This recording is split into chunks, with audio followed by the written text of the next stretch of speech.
Pandu adalah alat yang digunakan untuk pandu naik ke kapal. Pertama, mari mengenal bagian dan jumlah lever berikut ini.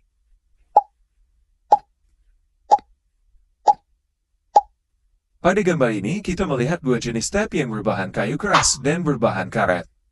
Jarak antara setiap rok tidak kurang dari 40 cm. Jarak tiap step antara 31 sampai 35 cm.